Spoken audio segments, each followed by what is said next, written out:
I'm the person that founded what's called the Body Farm, which is a research facility that we use to find out the length of time since death. What are the changes that occur in the body and how long does it take? And there are multiple variables, the major factor being temperature, so you decay faster in the summer than you do in the winter. And you have all the others, the clothing and no clothing, and this facility is set up to look at all of those variables. I came here on June the 1st of 1971, knew the medical examiner. The medical examiner asked if I would serve as a forensic anthropologist for the medical examiner system, and I said yes. And it wasn't long before bodies started coming in. And about half of the first 10 cases I got are maggot-covered bodies. And the police don't ask you, who is that? They ask you, how long have they been there? And I think the reason for that, in the criminal justice system, they're trained the sooner you get on the chase, the more likely you are to solve the crime. Well, I didn't know anything about maggots, and I looked in the literature, and there really wasn't much there. And so I thought, we better do some research on this, because I want to know what I'm talking about. I want to talk to police.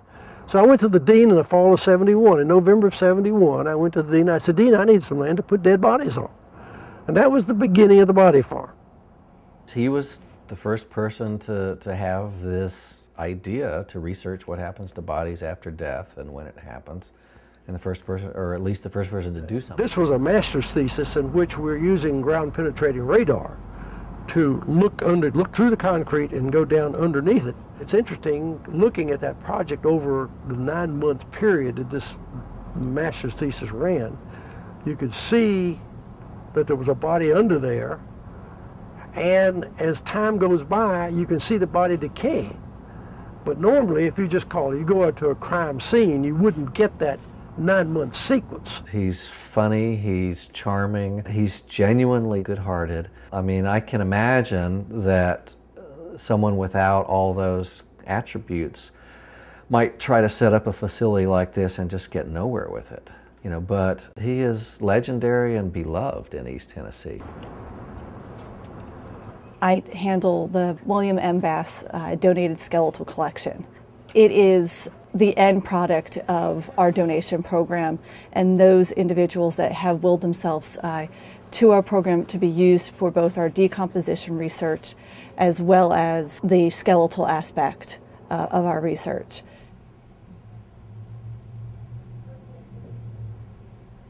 My name is Rebecca Wilson. I am the assistant coordinator of the Forensic Anthropology Center.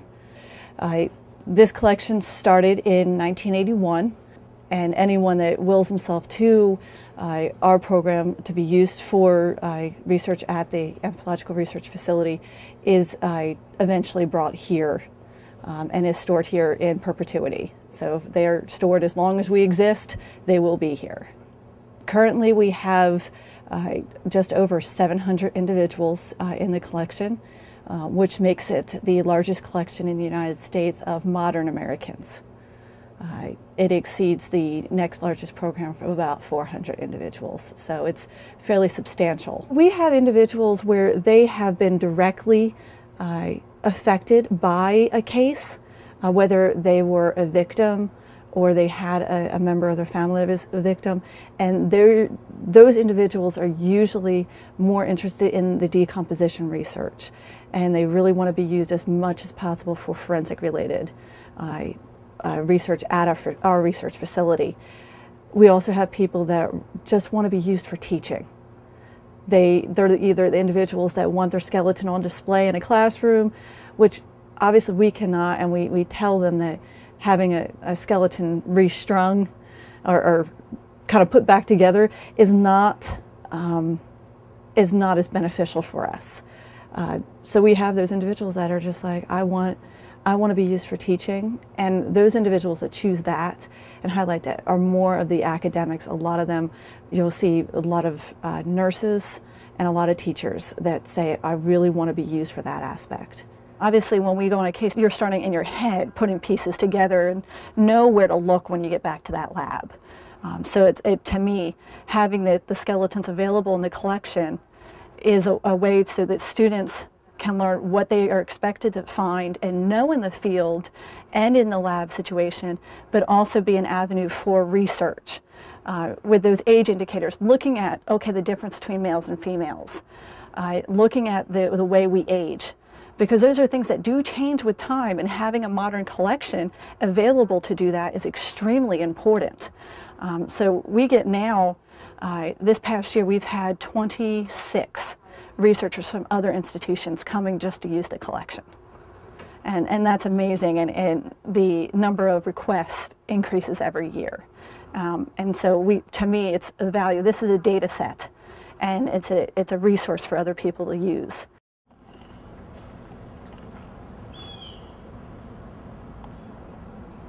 Average juror is a member of the community, and CSI has been so successful that people think if you don't do it like it's done on CSI, then there's something wrong with you, you know.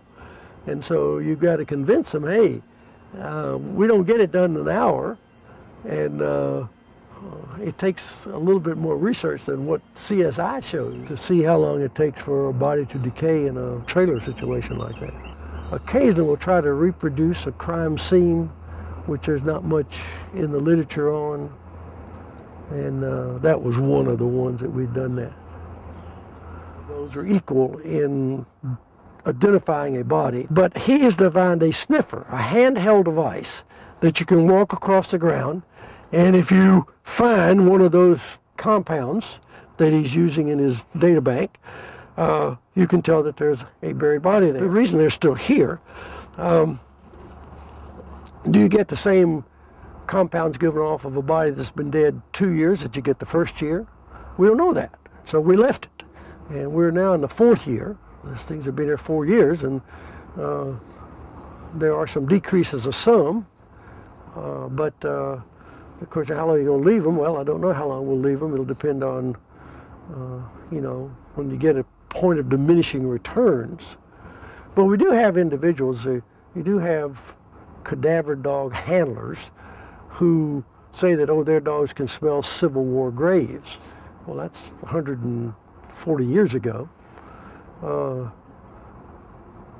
don't know. You know, I wonder a little bit about that. But we do now have the techniques in the forensic anthropology area that we can go about looking at things like that.